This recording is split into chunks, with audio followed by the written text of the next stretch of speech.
I have to say that I have been following on this agenda for quite some time, but comparing with my fellow panelists this morning, I have to say that I am still the least qualified person to share some views with you about the perspectives of the UK government on the UN process, because I was not there in Bonn, and then both Ginny Ng and Robert Gibson were there, and actually I have seen a few faces, like Otto was there as well, that I didn't have the opportunity to witness what happened, but my dearest colleagues in London and the UK delegation in Bonn, they kindly shared with me some observations and some thoughts of the UK government that I'm more than happy to share with you this morning. When Robert talked to me about speaking at this event, he asked me if I can give some comments on whether the Paris Agreement has passed the Trump test. I just mentioned already that I'm the least qualified person to speak in this panel, and I try to make my job easier. That although it's early in the morning, I like to do a little poll to ask you what you think about it. Please raise up your hand if you think that the Paris Agreement has not passed the Trump test. Has not passed. What is the Trump test? Thank you. Thank you for raising this question. That means everybody is very well awake, although it's early in the morning. I'm sure a lot of you are aware of the President Trump made an announcement earlier this year, in the middle of the year, that his intention to withdraw from the Paris Agreement. So US is the second emitter in the world, and the US has made a lot of commitments in the previous administration. With this announcement, a lot of people may think that it may undermine the credibility of the Paris Agreement, and it may even affect the other parties as well. This is the Trump test. So, do you think that the Paris Agreement has passed the Trump test? Who thinks it has not passed the Trump test? The Paris Agreement will not survive. So nobody raised a hand.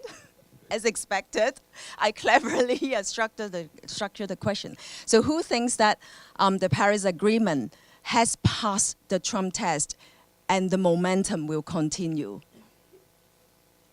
Me too. Thank you. Everybody has made my job easier, thank you. The UK delegation was there, and the UK government also thinks that after Bonn, the COP23 took place, finished, it was evident that the UNFCCC process was kept on track, and we made good progress, and all the parties continued to continue their commitment to the Paris Agreement, and even further political momentum was built. Also, even even other states in the US and businesses in the US, they have also voiced out that they want to follow the Paris Agreement and they want to continue the commitment. And just I quote one line that my colleagues shared with me, that you must have seen also in the press that the US delegation was there. They also were very engaged in the negotiation, and they were also constructive. But then you have also seen that at the same time, the White House also led an event on supporting fossil fuel and nuclear energy, which attracted a storm of protest. So I hope this can be one of the examples to show to show you that the momentum has been going on and has been built up as well. And the next question Robert asked me to address, to share some comments, is what progress has been made on the Paris Agreement. So I'm going to talk a little bit about the negotiations, the UN process. Don't worry, I won't go into details. And also the COP23 key outcomes and some UK views and looking ahead. I hope it shows clearly. The Paris Agreement is historical. 170 countries ratified out of 197. It has never been so fast in international agreement context. It has set up very high ambition and also high-level framework, but it has left a lot of details undefined and need to be discussed and negotiated. This is the overall timeline framework, and I'm sure you are aware that the 5-year ratchet mechanism, which helps countries to raise their ambition to reach the 2 degrees target, or even 1.5 degrees. So having this context, COP23 has been always seen as a working COP to work out the details. The rulebook, the Paris rulebook, from the perspective of the UK government, our objective at COP23 was to make as much progress as possible and try to facilitate a very, very detailed discussion and capture all these discussion.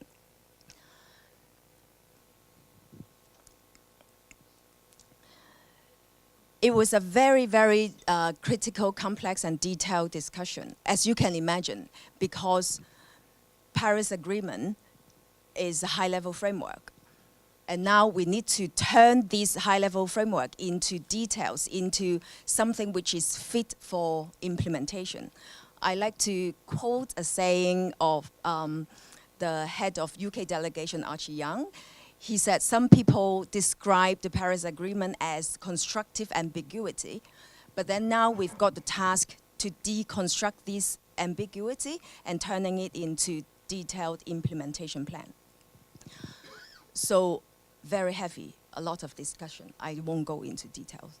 And then the rule books covers different areas: mitigation, adaptation, reporting, finance, and also, what if the NDC countries has committed to are not met? All these very, very detailed.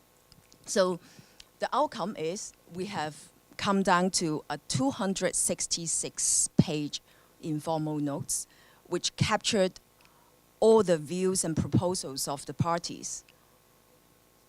That means you can imagine there are still differences in views. There are still a lot of rooms for boil down this document to be a workable document. We need to focus and we need to speed up the process if we are to deliver what we committed to finish the Paris rulebook by the end of next year.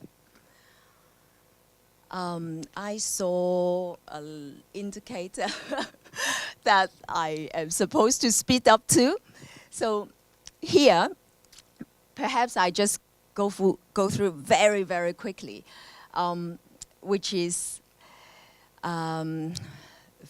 during the first week of negotiation, there was a bit of the tension built up between the developed and developing countries. But thanks to the Fijian Presidency, which used the leadership to facilitate the agreement and ease friction, which came up with proposals and a process of how to settle down all these concerns. Essentially, the developing countries were worried that developed countries are not developing what they are not delivering what they are committed to. before 2020. So now there is a process in place that we will have a stock take of what the actions have been done at the following 2 COPs. And also, in year 2018 and year 2020 and 2020, there will be an assessment on the climate finance flow from developed countries to developing countries.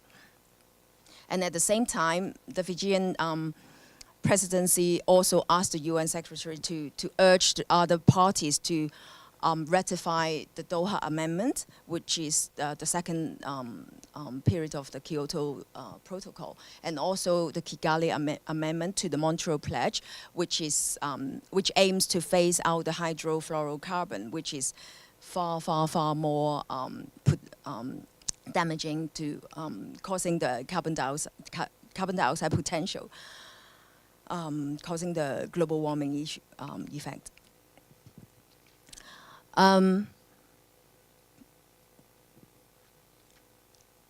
Talanoa Dialogue.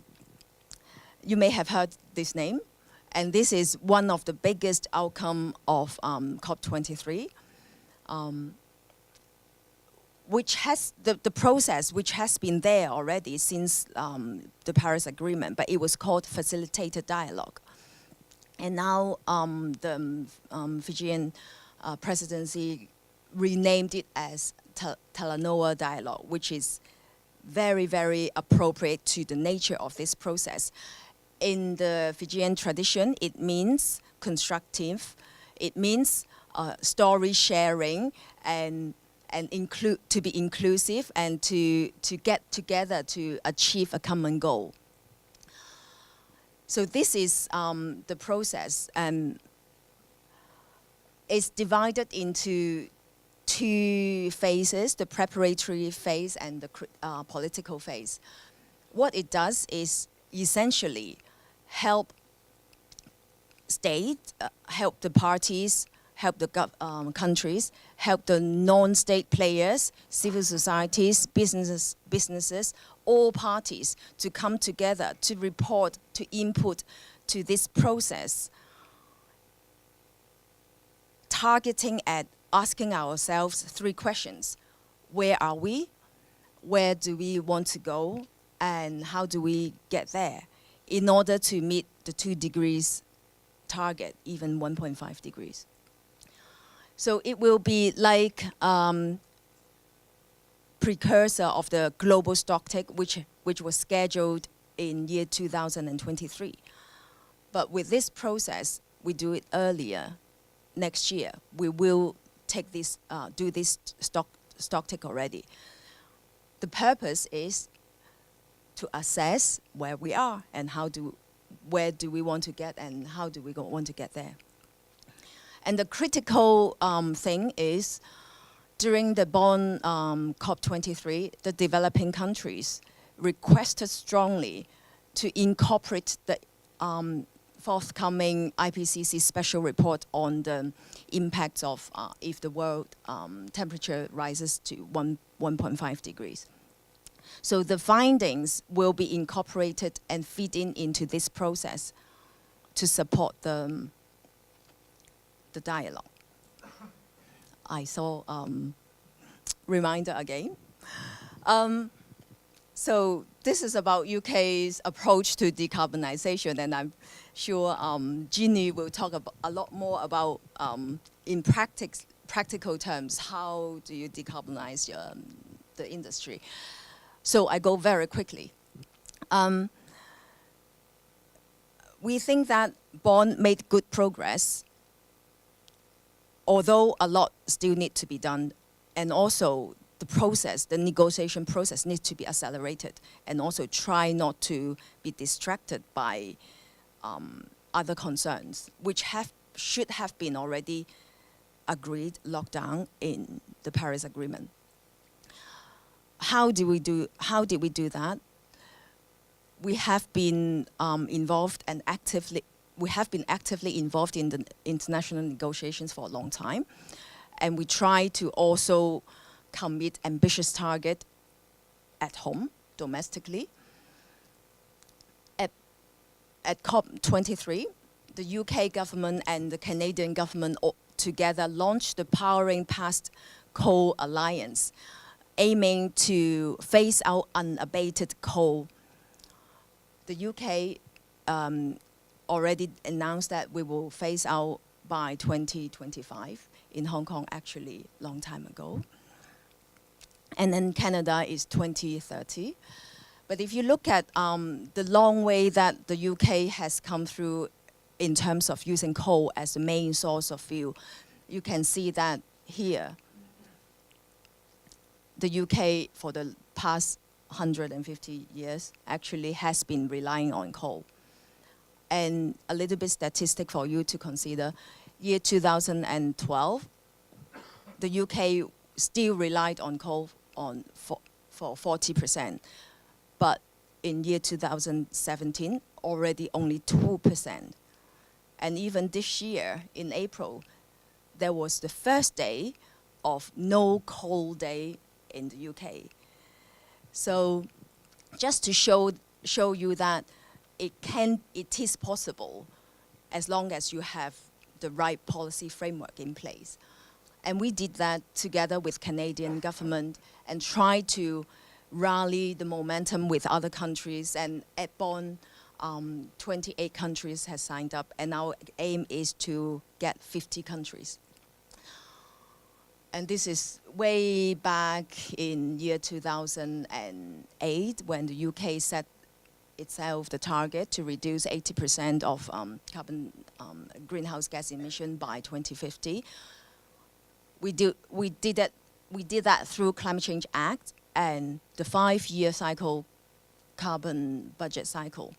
As you can see, we have been on track. We have been meeting our carbon budget. But for the 4th and the 5th budget, we are not there yet. We still need to work hard on it.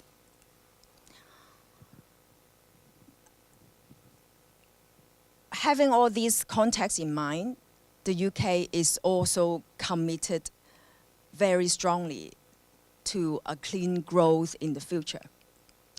The clean growth strategy was actually launched in October, but in Bonn, our ministers actually gave an international launch to share the thoughts, the critical thoughts in this strategy. Essentially, it's about innovation. And the UK government has already committed certain amount of funding on innovation and try to do a lot of low carbon innovation in order to meet the ambitious challenges ahead. Okay, so looking ahead, the coming year is the long process of the Talanoa dialogue. A lot of activities, events will be inputting to this dialogue, including some very high level one, like the French president will host a One Planet Summit this month, and also in April next year, the Commonwealth Summit. Climate change, tackling climate change will be the theme of the Commonwealth Summit. And also the next negotiation will take place, the intersessional negotiation will take place in May next year. Normally, it will go on directly to the next COP, but on the other hand, at Bonn, COP23, parties expressed the concerns that there were not enough time on negotiation. As you can see, the Paris rulebook, now the shape is still 266 pages. So there may be a potential additional session sometime in September, October. And also California will host a major summit for cities and regions. And all these activities will run through to the whole year leading to the next COP in Poland. I have overrun already, so I am going to stop here. Just to conclude, significant amount of work is still needed. challenges is still ahead. Acceleration is needed, and also focus to try not to be distracted and derailed to other issues, concerns, which have been already agreed in the Paris Agreement. Thank you.